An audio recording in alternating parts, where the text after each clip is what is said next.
ഒരു നേരത്തെ ആഹാരം ഇവന് നീ കൊടുക്കണമെന്ന് എന്നോട് പറഞ്ഞപ്പോ ഇത്രയും പ്രതീക്ഷിച്ചില്ല. 3 പെട്ടിയുടെ കാശ് ആ പട്ടിയിരുന്ന് വെട്ടി വിഴുങ്ങണത്. നീ നമ്മുടെ മോനെ കൊണ്ട് അകത്ത് പോയിക്കോ, ഇല്ലെങ്കിൽ ചിക്കനാണെന്ന് പറഞ്ഞ് നമ്മുടെ ചെക്കൻ അവൻ തിന്നും. മോനെ വാ. 2 പഴം കൂടി കുത്തിക്കേറ്റിക്കൂടെ? നിനക്കൊന്നും വേണ്ട സോളമ. ബാക്കി എന്തെങ്കിലും ഉണ്ടാവോ നോക്കട്ടെ.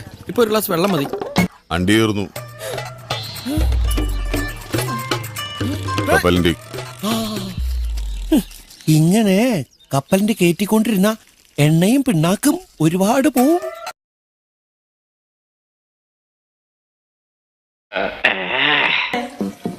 ഉളുപ്പുണ്ടോടാ നിനക്ക്?